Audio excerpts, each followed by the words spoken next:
booth making noise, talking about pro wrestling on the podcast. Big up boys, big loony guys, we be throwing down the rhymes, keeping it live, representing the Lone Star State every damn time. We got Stone Cold Stunners and the rocks people's elbows, watching wrestling. Welcome everyone. Welcome back to the Ring Rundown. As always, I'm joined by my boy SP. What's up, big dog? I heard y'all had that little toy fair today. Yeah, how'd that go, man? It went actually a lot better than we expected. Spent a couple hours last night after work going and loading in, and by the time we got home, ate dinner, and we actually pulled out some more stuff to bring with us today. By the time and showered, and by the time we finally got to bed, it was going on about 1:30 in the morning. So, and then we were up hella early this morning to get down there and get all the stuff that we pulled out displayed and ready to go. So your boy's only running on only a few hours of sleep, so I'm pretty tired right now. Yeah, but, we'll get through this quick. We'll get through this not quick. we'll do our due diligence. But you know what I'm saying? Yeah, man, I've been chilling. Had a little get together with the family today, and then came back over here and slid my way out of there and came to do this little podcast real quick. And yeah, man, it's been a great weekend. I want to give a quick couple shout outs. I met a couple people at the toy fair today that they subscribed to our channel right then and there in front of me. So props to homegirl Vivian and her boyfriend for checking out and subscribing to the Welcome. YouTube channel, and they really dug the Ring Rundown logo and everything like that, man. And that is a sick ass logo. I'm not gonna lie, man. It's a sick ass logo. And then another shout out to the homie Sean. We bonded over old school vintage McDonald's toys, Happy Meal toys, believe it or not. And we got to talking about remember the old McDonald's mascot Mac Knight, or MC Mac Knight, whatever. He was the moon looking dude. I vaguely not really, I'll be honest. I'm trying. Man, this is late 80s. I mean, I was born in 88, bro. So that may be a little around your time where it was starting to fade away. So only reason I remember is because I had a lot of the Happy Meal toys that had him embedded in it, and I remember even like the old bags and stuff like that McDonald's used to have. So I remember the sickest McDonald's toy that ever existed. You remember the Inspector Gadget? If you collected all the pieces, it made a big old. That was the sickest McDonald's toy ever. I wanted all of them. I could never get all the pieces. I remember I was helping my grandma out, and I was calling every McDonald's I thought they were Burger King exclusive. Pretty sure it was Burger King. It may have been. I could be remembering it wrong, but I remember one of them having if you put it all together, you had a big old Inspector Gadget. It was a coolest shit ever. Like I said, I remember calling all the fast food places wherever it was going on through, seeing what pieces that they had or if they had any. But yeah, man, I want to give a props and shout out to Vivian and her man, and the homie Sean as well too. Thank you guys. Yes, thank you for joining the family. And so anyways, yeah, like I said, your boy's only running on about 2 hours of sleep right now. So let's get into it. What do we got first going on? What's our first topic of discussion here on the rundown? Contracts, bro. The business side of contracts. Is it ethical for a wrestler to be talking to another promotion while they're under contract? What do you think about that? So if my theory is, if the wrestler's contract is getting ready to come to an end, then yeah, I say, go ahead and shop around, see, what other opportunities are out there. Now that's a wrestler reaching out to a company. If a company is reaching out to a wrestler who is still under contract for quite a long period of time, I think that's a big no-no in SP's book over here. And it's there have been reports of WWE actively trying to recruit AEW talent while they are still under contract with AEW. So to me, that just adds more shadiness to WWE, along with their whole sending out inaccurate viewer tellership for their Saturday Night Collision programs. As far as I know, I think it's actually against like the contract. I know like the wrestler themselves can't even talk numbers with another promotion when they're under contract. I don't think they can do any business. The most they can do is send out feelers. Like, say me and you work at a job. Feelers is understandable. Like I said, that's towards, as long as the wrestler's coming towards the end of his contract and he has no intention of re-signing to the current company that he's in. If he wants to put out feelers and try to get a feel, where he's going to be valued and appreciated, then more power to you. You got to bet on yourself pretty much to to quote the great our scumbag MJF. Always bet on yourself. Kind of like, if like me and you work, like if I work at a different company, you work at a different company, and then I'm like, hey SP, see what your boss thinks about me. You know what I'm saying? Just mention it and see what he thinks. You know what I'm saying? Right. Yeah. So like I think, but I mean, if they're discussing numbers and actually like talking like how much is AEW paying you or wherever promotion, okay, we'll beat it, then yeah, that's scummy. You know what I'm saying? Not necessarily. I mean, like not for the wrestler. So good for the wrestler.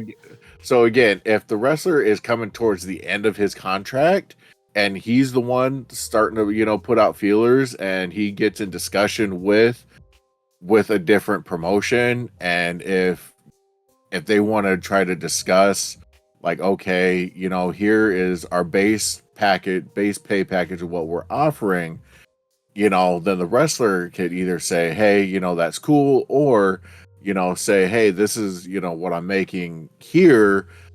Are you willing to either match or exceed it? What are the benefits that you're going to offer me for coming over to your company? I can see that it's good for the wrestler, but I'd feel some kind of way with it if I were like Tony Khan or something. You know what I'm saying? They're discussing what I'm paying this guy. You know what I'm saying? While he's still on a contract, I'd feel some kind of way about it. But at the end of the day, it's good for the wrestler so he can get, what they deserve or what they want to earn. You know what I'm saying?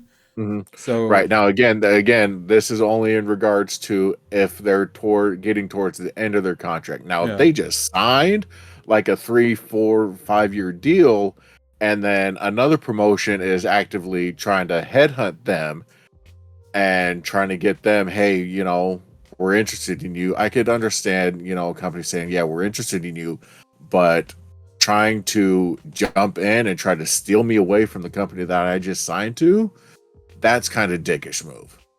Yeah, I mean, but I don't think they can. Yeah, well, I mean, they can't. They would have to literally get released or do something stupid to get themselves released. And if they do something really stupid, then the other company's like, nah, dude, we're not touching you.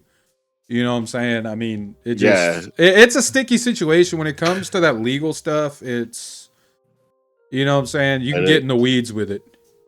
Mm-hmm. So the reason why we are discussing contracts, everybody, is because Jeff Hardy, the charismatic enigma, his contract did expire yesterday. And at TNA Against All Odds pay-per-view last night, Jeff Hardy made his surprising return to TNA Wrestling to assist Broken Matt Hardy. He has debuted, he has returned as Brother Nero. So could we potentially see Jeff and Matt Hardy back in the WWE now that WWE and TNA is underneath the same parent company in TKO? I mean, I'm surprised we're seeing him in there, dude. I thought he had years left in AEW. No, he must have shined a short contract, bro. So that's where you would kind of think a lot of people were questioning whether he was going to be on an extension due to the time that he missed for injury, as well as his little DUI that he got a couple years ago. So apparently Tony Khan was just like, "You're good. Don't worry about it. Your contract's gone, or it's expired. You're not re-signing. So pretty much just best in your future endeavor, you know." I'm pretty sure Tony Khan's okay with letting a lot of people go with that bloated roster. I'm pretty sure he's like, okay, yeah, you could go. Like, I need to. Well, I get some wouldn't. people I off wouldn't of this. necessarily say. I wouldn't necessarily say he's okay with letting people go, because Yeah, a lot of the differences that wrestlers have been. I don't see speaking on him. I don't see him putting up between- a fight, a big fight. You know what I'm No, saying? so yeah. So Unless you're like MJF, you know. right, yeah. So a lot of the differences that I've been hearing and seeing that wrestlers have posted about the difference between WWE and AEW is AEW is, especially with Tony Khan, is very family oriented, where WWE is all about, you know, sacrificing time away from your kids, your family, your wife, anything in order to make it big in their company. Whereas AEW is like, you know, we're gonna WWE's focus on pay your wrestling, dues, pay your dues. but we also, you know, want you to have that essentially a work-life balance, you know. So there's pros and cons to each company, you know. AEW, you know, yeah, you're having a lot of, you know, issues with management from, of course, a lot of this is also from outside AEW company, you know, coming in and saying all this stuff, but from everybody that is actively working at AEW, they're saying Tony is a great boss to work for, that he values you as a person, as a friend, you know. And if you gotta watch anything, that though. You gotta watch that. I do agree with that, but also at the same time, it's good knowing that you actually has a boss who is a compassionate human being towards you and your needs, you know. But at the end of the day, that's the biggest thing is he has to remember that it's a business. You know what I'm saying? And sometimes tough decisions need to be made. So I mean, so all we could do is just see what do our viewers think? What do you guys think about contract?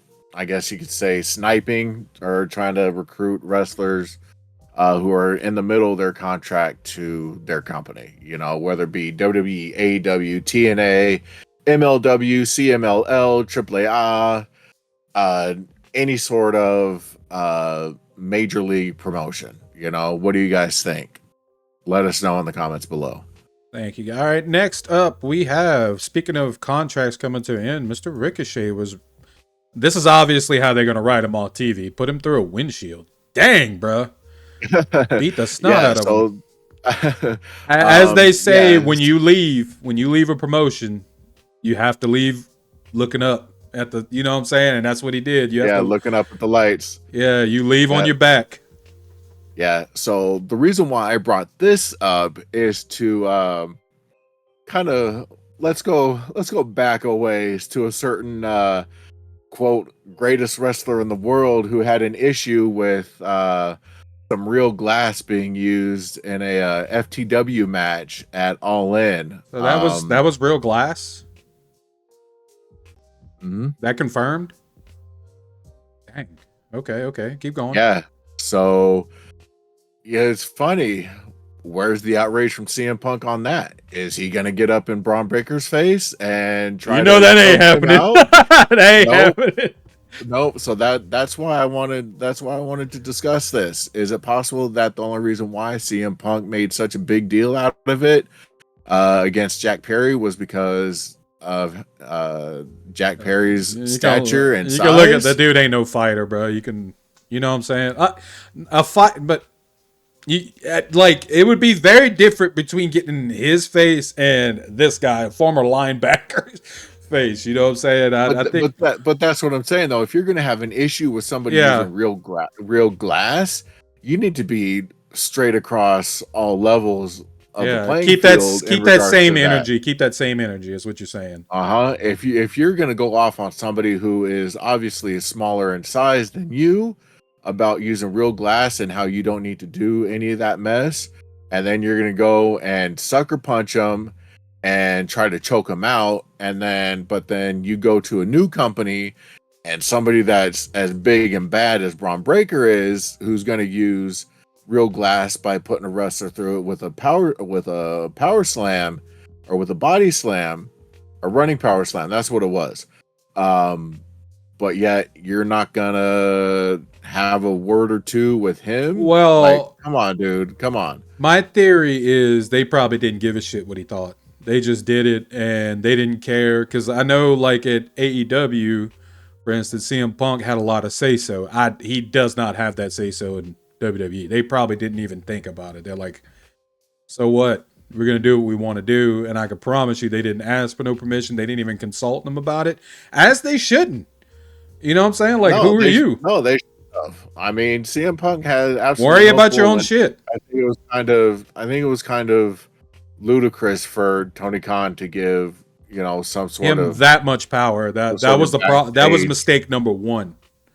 Mhm. That was mistake number one. Yeah, I'm gonna have to agree. Like I said, as much as I love AEW, there's still definitely some things that needs to be worked on in the backstage area in regards to who is given uncontrolled power, or not necessarily uncontrolled power, but kind of like a untethered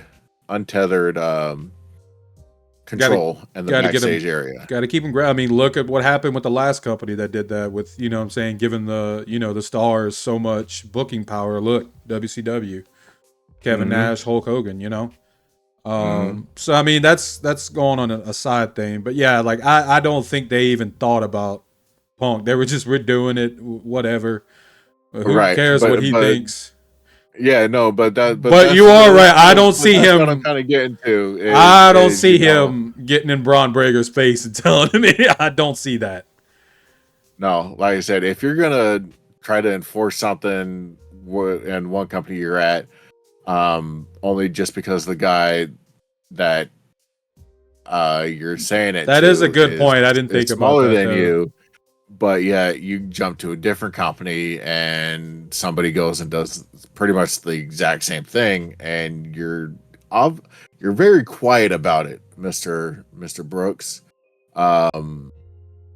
So that's just my takeaway is that's a good point that you thought about that. I didn't even think about that. That is a very good point, actually. That makes sense.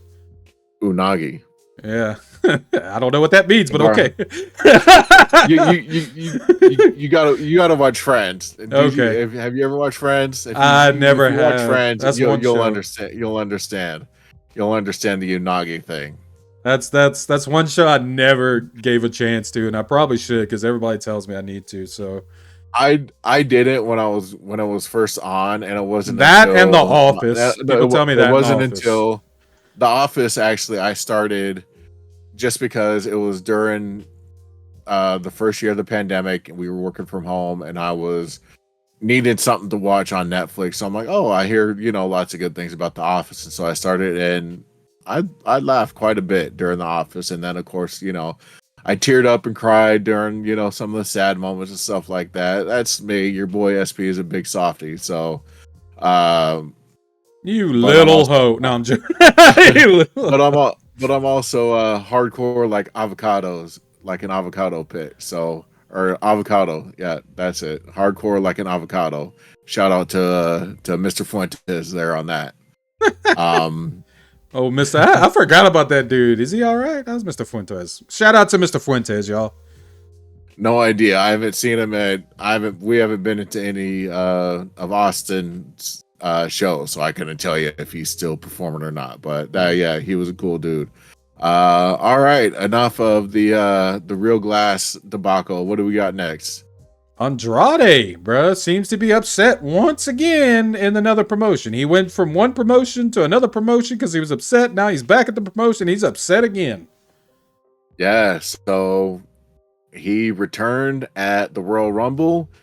Royal Rumble, we are 5 months out of the Royal Rumble, and he's been only featured a small handful of times. I believe it's been 7 times that he's been featured on WWE programming. I mean, the dude should have known, bro. Come on. The dude should have known. And they just had him go over on Ricochet to win the WWE Speed title, which they were taping a a crap ton of episodes last week, before or after SmackDown, because they spent pretty much all this week in Scotland for Clash at the Castle, which was on tonight. I haven't had a chance to watch the whole thing.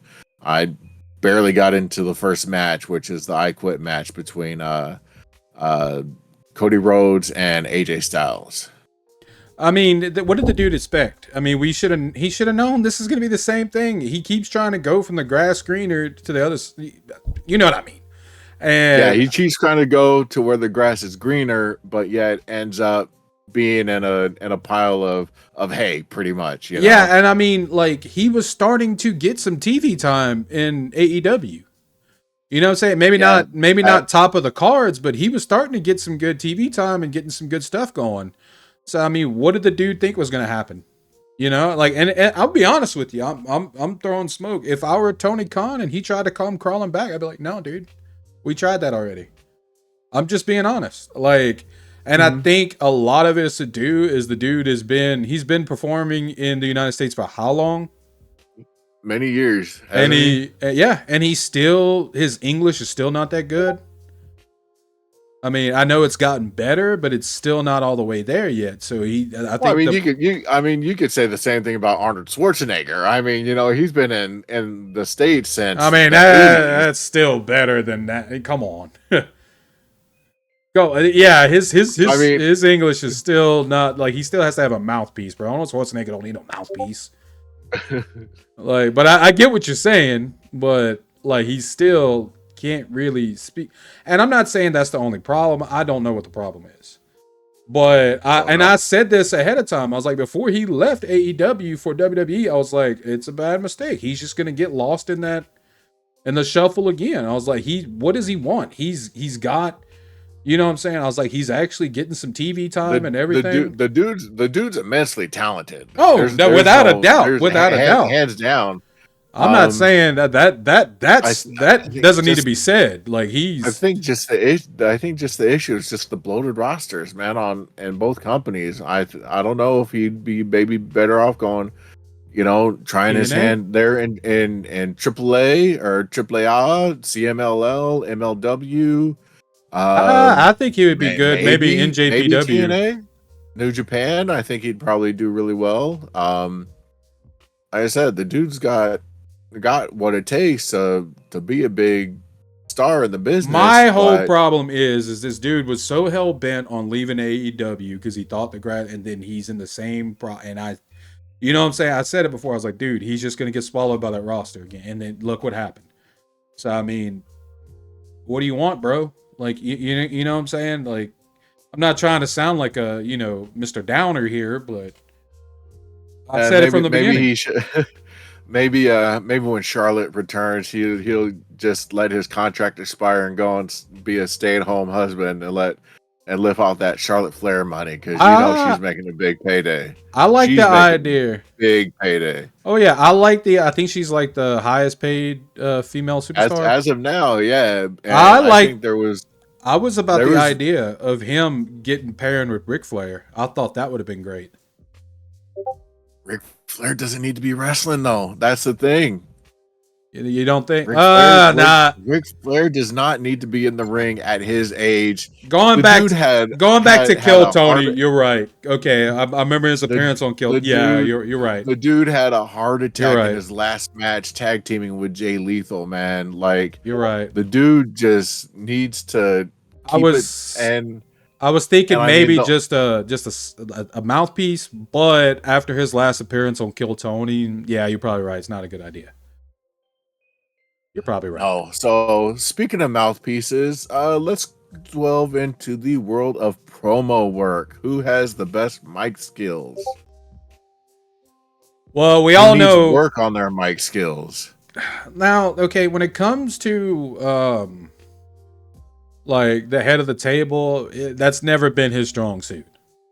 He does decent. He does decent. No. He's gotten a lot better compared to even at least a few years ago when he had that feud with John Cena. You know, he couldn't cut a promo to save his life. He does decent now. You know, it wasn't until he came back from being gone for a while during the height of COVID, when he came back at SummerSlam 2020 to win the Universal that would go on to become the undisputed title. His mic skills definitely improved. But I mean, there is a long list of wrestlers, superstars that are great on the mic, and then there's a lot that aren't, that need work. You got to put Punk up there. You got to, yeah. Oh yeah, without a doubt. Punk, McIntyre, Reigns again has improved. I would say AJ. AJ's pretty good. AJ Styles decent. is really good. Samoa Joe is a beast on the microphone and in the ring. Very underrated. Very underrated on the mic. Samoa Joe is. Did you see AJ Styles' promo last night on SmackDown? I have against not. Cody Rhodes. Oh, so that dude saw the attack. I saw that off on Cody Rhodes. He's like, "You quit WWE, you quit New Japan, you quit Ring of Honor, you went and started a brand new company, and you ended up quitting that too." Like, I need to go watch that. I need to. I did see the attack when he did that fake retirement. Oh, that was so good. I kind of believed it because I know there is word that he's ready to retire. But then I was like, we discussed this. Oh yeah, we did. I don't like it. That was good TV. I'm sorry, but you got to put him. I wouldn't say he's at the higher echelon of promos, but he does a decent job. I mean, you got to go back. Ric Flair, of course, one of the best of all time. The Rock. Even Hogan gave very good promos. The Macho Man, Randy Savage. Oh yeah, brother. Oh yeah. His mic work was really good. How about you can even go with let's look at the flip side.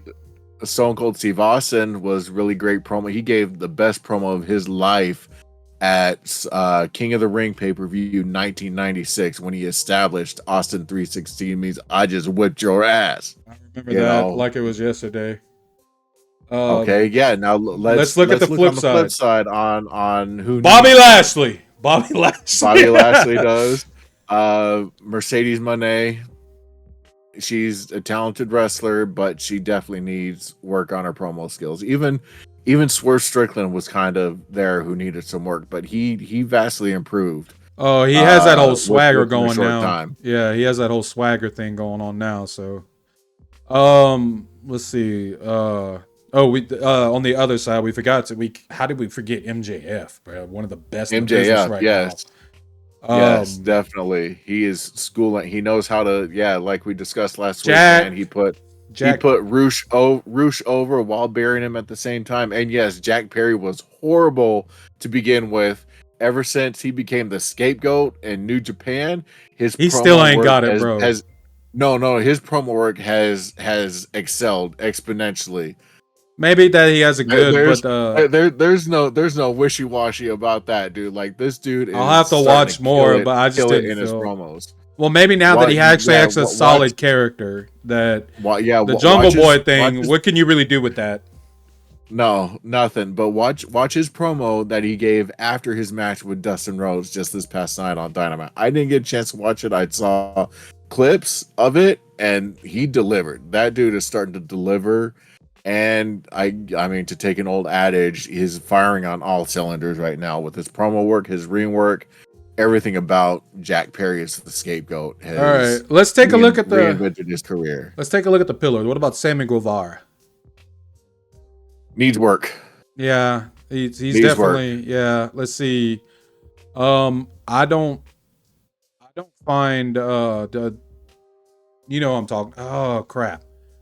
Darby Allin, I don't find him that great. Just from what I've seen. Yeah, that's not his strong suit. Still needs a little work. Let's see who else. Let's look at WWE. Who else needs some help on the microphone? I think Tiffany Stratton, Tiffy Time. I think she needs a little bit more extra work. Yeah. Bianca Belair is kind of like goes back and forth. Like, she'll give a good promo. It's good, but it's not memorable. Hers aren't memorable, but they're decent. Yeah.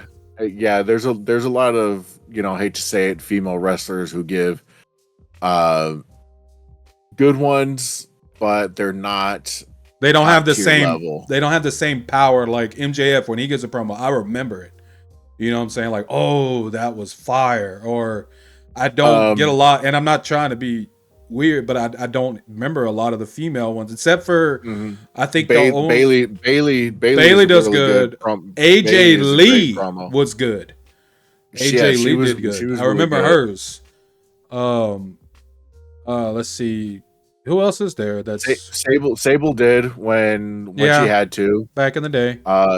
Jacqueline did as well. She did Luna fine. Luna Vachon, R.I.P. Luna Vachon. She wait, whoa! She passed? Yeah, I didn't even know. A while ago. Man, yeah, she passed mid 2000s. I want to say. Oh wow, I probably knew, but I just forgot. Like, yeah, let me see if I could find it real quick. Wow, last thing I read about her is she was driving a tow truck. Luna Vachon. Rest in peace. Wow. Yeah, unfortunately, it was a OD. 48 years old. Let me see if I could find what year it actually was. 2010. So 14 years ago. I probably knew that and I just completely forgot. Man. Rest in peace, Luna Vachon. Yeah, it was her voice, that real raspy and that crazy kind of unhinged thing she had going on. Another good one. I know we're trying to find bad ones, but I keep thinking of good ones. Dean Ambrose, John Moxley, very good. I remember him, like seeing him. I was like, bruh, he's the secret weapon for wrestling right now. I remember seeing him in FCW. And I was like, this dude is the next big thing. I was like, oh, like that whole unhinged thing. Like he had that rivalry he had with William Regal, where he was like, oh, Regal, you left me down. Like he had that whole crazy thing going on. And I was like, this dude makes me think he's really psycho. And I was like, now when he got to the WWE as the active, like real roster, they dubbed him down a lot. But I'm glad to see the elements of that came back in AEW because he was tamed, bro, when he made the main roster. They dubbed him down a lot. Going to the bad one, Brock Lesnar was a horrible promo giver. That's why he had Paul Heyman deliver all of his promos for him. I don't think he even cares really that he sucks at Carmelo Hayes, his promo work isn't all cracked up as what he thinks it is. What about Braun? That's just my opinion. What about Braun Breaker? I haven't really heard anything from him. That I've heard little bits and pieces, but not much. Yeah, he really doesn't give promos as much as he does talking with authority figures in the backstage area. Yeah. So I mean, he's the type of character he doesn't need to be. So he's like a Brock Lesnar. They don't need to be. Yeah, they kind of let all their actions do their talking for them. But or you have your own, like you said, mouthpiece to do promo work for them. Again, everybody out there who happens to be watching, listening, let us know in the comments who you think is really great on the mic. Who do you think needs work? Let us know. All right, moving on to my apologies. Moving on to that's not your little nephew, our number one biggest fan. No, that's the wife calling. I'll hit her rack up. Let's get through this. Looking at the next thing, let's see what we got here. We got old. I'm sorry that took my mind right. I'm sorry. We got Jordan Grace versus Roxana Perez for the NXT Women's title. Unfortunately, Jordan Grace ended up picking up the L on this one. And it just kind of got me thinking, could this be a sign to come for TNA talent that does jump ship over to WWE? Is this just going to be where nobody in TNA is able to pick up a win over a WWE guy? And if so, could the same thing happen to WWE guys over in TNA that make the jump over to TNA for a match? Will TNA have their loyalists pick up the W over a WWE guy? Well, I mean, what did we Um, expect, bro? That should have been expected. That WWE ain't no way in hell they're gonna let somebody from another promotion get a win over one of their people. I mean, that we should have known that. That was no way that was gonna happen. Yeah, but see, if you're gonna try to work a successful partnership, then it's a give and take. Then you got to be able to Well, allow one of your guys to take a W or to take an L to an incoming promotion. well, you yeah. know? I So mean, we agree with that, but we're dealing with WWE here, like, I know, and but like, I'm like I'm saying though, sorry. is if you're trying to build a good partnership with a Yeah, company that's underneath the same parent company as you, then again, and it's a give and take, just like every single relationship, and I man. You got to mean, know. I think this should have been the one. I think she should have took the fall because there's no world that you make me think that Jordan Grace couldn't squash her. I'm Oh sorry. yeah, I'm sorry. definitely. That is a This was yeah. definitely a WWE picks up the win Uh. over TNA. There in So no world do you think that woman will like lose to that. I'm sorry. I'm just being honest.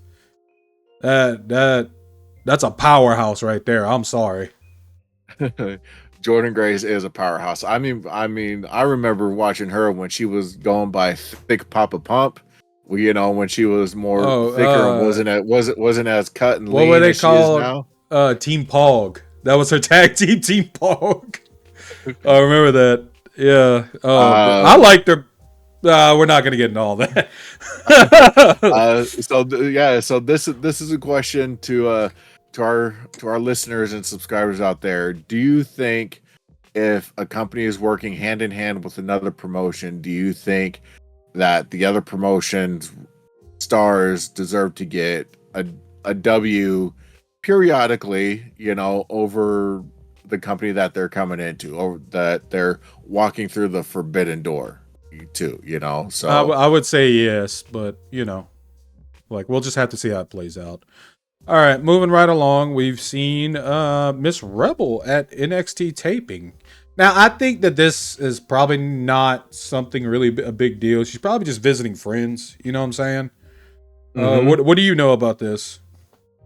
Yeah, all I know is on this is just that per Fightful Select, she's still underneath AEW contract. Was seen at a recent NXT taping. Could this just be the fact that they were in her hometown or wherever she was, or do you think this could be her potentially wanting to jump ship once her contract expires? I do know Pretty much. Rebel's not a spring chicken. I do know that. She's No, been she around for a isn't. while.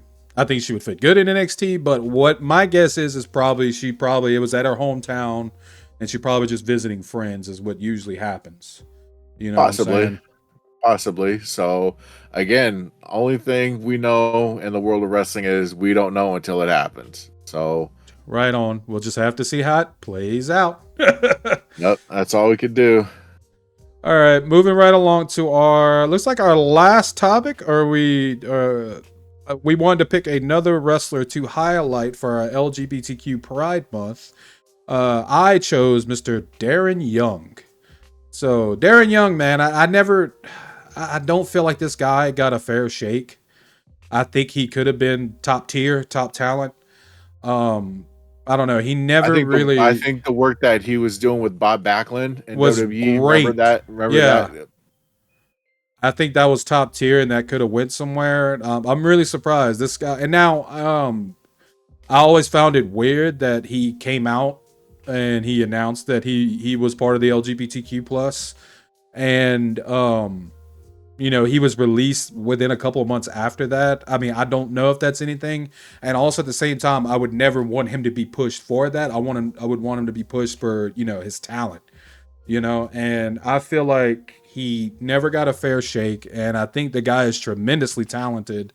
And from what I hear, also just kind of like our last week's Anthony Bowens, I feel like from what I hear, he's a stand-up guy, easy to work with. I just wish I could have seen him highlighted more and been featured more, on the main roster. But what's he doing now? I haven't heard. I know he was doing some stuff with BCW for a while. I'm not even 100% sure. Don't even know the slightest clue what Last he's time, out to. He may still be on the independent scene. I haven't kept up to date with him. last I'll thing I definitely have to do saw, a. he had a match with Falaba. I don't know if you remember Falaba. He's a big man.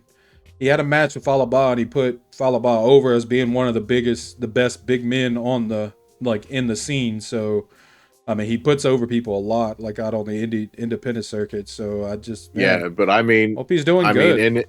yeah, same. I mean, in his NXT days, you could tell he definitely had the work ethic, the look and everything like that to have been a big star as he could have been. I mean, same with Justin Gabriel and Heath Slater. Um, some of the lower guys not in the front light Yeah. of Nexus like Wade Barrett was, and So I just hope the guy's yeah. doing okay out there, and But yeah, Mhm. shout out to Darren Young. Yes. So a topic for next weekend that just popped in my head as so earlier, so when the toy show was over with, our house keys came unclipped from our car keys, so we had to head back. Yikes. So we headed home, discovered that we didn't have them. Luckily, my wife texted Austin, another friend of ours, Austin Dewar. Shout out to him. Shout out Austin. If he may have seen him, and sure enough, he came back and said, "Yep, I got him here." So we had to head back to where the toy show was located at, and there was a post that my wife read off to me in regards to female rapper Sexy Red and her presence at NXT just a couple weeks ago. Actually, it was right before the NXT pay-per-view Battleground in Las Vegas at the Apex Center, at the UFC Apex Center, I should say. Apparently, obviously, this isn't really related to the subject, but Ariana Vice, I believe that's her last name, Ariana Grace, she made a comment saying that we don't need Sexy Red coming in here to be sexualizing women's wrestling. And this got me thinking of a comment that Booker T had actually made while he was doing an interview or commentary for something, was just that, oh, Sexy Red should just come and have a dance off with Ariana Grace, almost kind of like a twerk off. And that made me think of the over sexualization of women in the world of professional wrestling. So that is going to be our topic of discussion for next week. I mean, what do you think? I'm not even going to say anything. I'll save it for next Yeah, week. let's save it for save next it week. all. But everyone out there who's listening, watching, chime in. Let us know what you think. When did the over sexualization first become evident in women's wrestling? Either WWE, WCW. Well, they're really, even though there were some of these other promotions, but they didn't even get started until afterwards. But pretty much the main two would be WCW and WWF at the time. When do you think it died down, and do you think it's possible that it could be making a resurgence back into the current world of professional wrestling that we have now? Let us know down in the comments below. We're definitely looking for engaging followers to keep us on our toes, to help. Even if he ain't got nothing to say, leave an topics. emoji. That'll help us with the algorithm. Leave an emoji or something. Leave a Jumpstart thumbs that up or thumbs down if you want to. Either way, help us jumpstart that algorithm. You can go old school Juggalo, forks up, forks down. I mean, anything helps. Help us jumpstart that algorithm. Yes. So before we sign it off, we do have an announcement to make that next week we will have a third guest co-host, and all I'm going to say is Juggalos, juggalettes, throw your L's up. That's gonna be awesome. I'm very excited for that. Yes, this is a longtime homie of mine. Not sure about yours, but I've only talked to him once, so he is be he is in the rap game. Juggalos. I'm sure any of the lows lets out there throwing the L's up know what that means. Tune in next week once we have him on, and for the upcoming episode to hit the YouTube once we get it all finalized and ready to go. yeah. So make sure you guys like, comment, subscribe, share your friends. Tell your friends about us. If you have any topics you want us to cover, please let us know. We're up to any and all feedback that, bring it on. So yeah. Well, you have anything else, brother, that you want to say? Not much, man. I'm about to go relax in my recliner, cool down a little bit. I gotta go pick my wife up. Take a couple puffs of my CBD pen because your boy is hurting. The lower back is hurting today. The same with the feet. Gotcha. But it was a good productive day. But yeah, your boy is exhausted. Only going on 30 minutes of sleep. Time to go take a chill pill. Yeah, it's time to go take a chill hit of the vape pen and watch the remaining of Clash at the Castle. And we will have probably give a small little recap of just a few highlights from the pay-per-view on next week's episode, along with our discussion of over-sexualization of women in the world of professional wrestling. Until next time, signing off. SP, Dropkick Zombie, what you got to say? Have a good night, everybody. Over and out. Peace. Peace. We two loony guys catching eyes with our hype, talking pro wrestling, making all the fans unite. In the ring we swing like a rhyme-making machine with moves so mean, leaving opponents in a dream. You're rocking the mic, forward tight like a rat, them no cliche bull with